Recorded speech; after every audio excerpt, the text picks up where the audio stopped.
The FitnessGram pacer test is a multi-stage aerobic test that progressively gets more difficult as it continues. Written by James Worchester.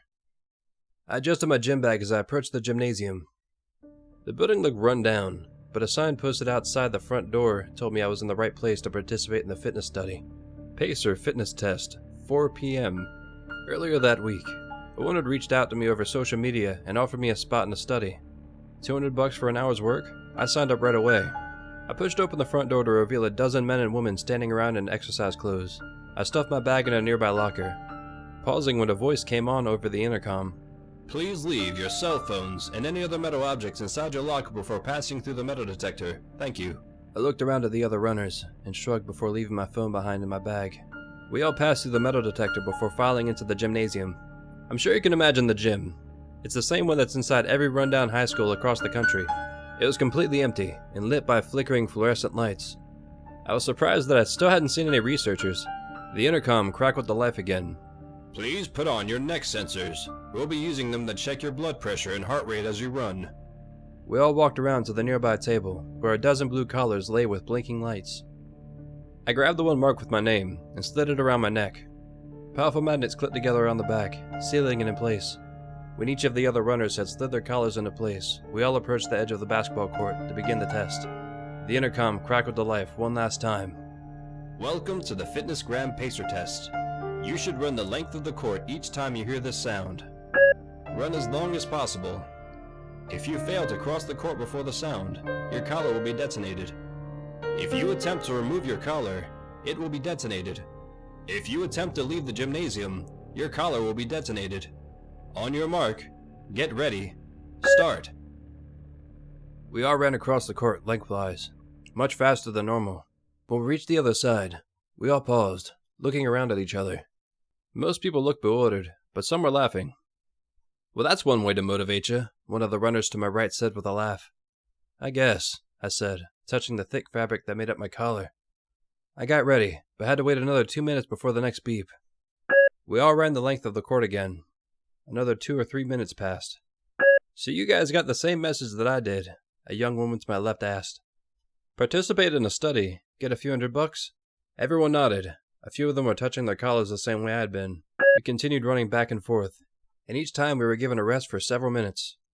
I didn't understand why, especially if this was a fitness test. After an hour of running back and forth, one of the older runners shook his head. I don't like this, even if it's a joke. Why say that? Your collar will detonate. He grabbed his collar. I don't think it's funny, not one bit. He yanked down on his collar. A loud explosion rocked around the gymnasium as his headless body crumpled to the floor. We all immediately took off again. When I reached the other side, I turned to stare at his corpse in wordless horror. I spent the next hour running back and forth and talking with the other runners about ways to escape. We were still being given a few minutes of rest after every lap, but I was scared that it'd start shortening soon. The young woman, who'd spoken earlier, began crying as we crossed back towards the man's body. What sick freak set up this situation? She asked. When we reached the other side, I walked over to her to try and give what comfort I could. Hey, I'm Chris. She looked up at me, wiping her eyes. I'm Jane, she said. Why would anyone? She trailed off, shaking her head. I turned to the other runners as we crossed. Does anyone have family waiting for them? I asked. We can't go get our phones, but maybe someone will come looking for us. They all shook their heads. Apparently, we all had one thing in common. We lived alone. The second person died 2 hours later. He'd waited too long to begin crossing the court and was complaining of a cramp in his side. He'd almost reached us when the chirp sounded out. I turned away as we were showered with a fine mist of his blood. From then on, our rest time continued to shorten. Soon, we only had a minute to rest before another chirp ran out. I could tell that some of the runners were losing their breath, that they were pushing themselves too hard. I found myself running beside the young woman, Jane, who I tried to comfort earlier. Hey, she said, her voice trembling. You don't seem that tired yet. Are you a runner? When I'm in shape, I said. Can you pace me? She asked. I can feel my energy running. She cut herself off. No problem, I said.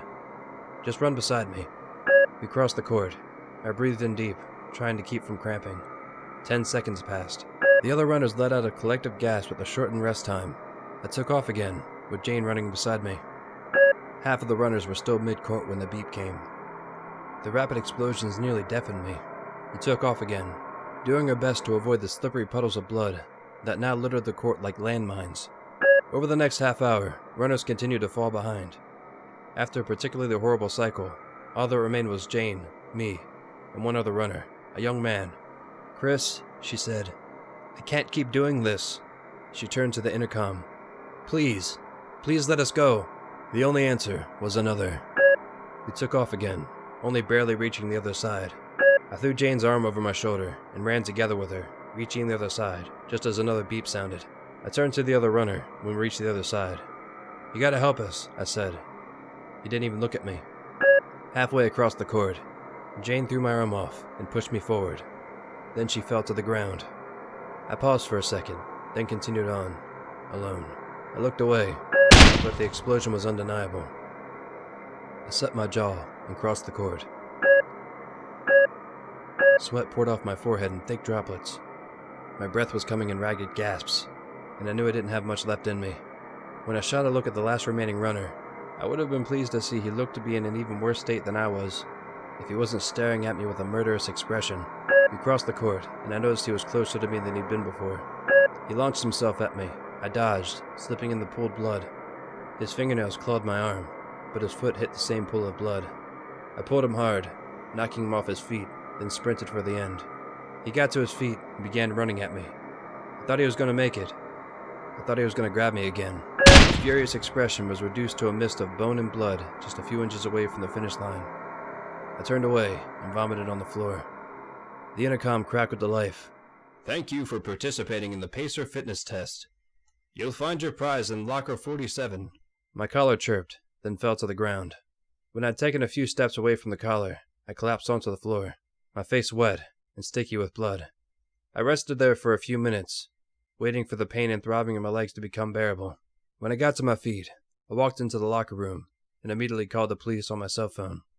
I don't know what was waiting for me in locker 47, but I have no desire to find out. Thank you for listening. Remember to train every day, like you'll be fighting in a death game tomorrow. As always, like, comment, and subscribe for more content. Kisses.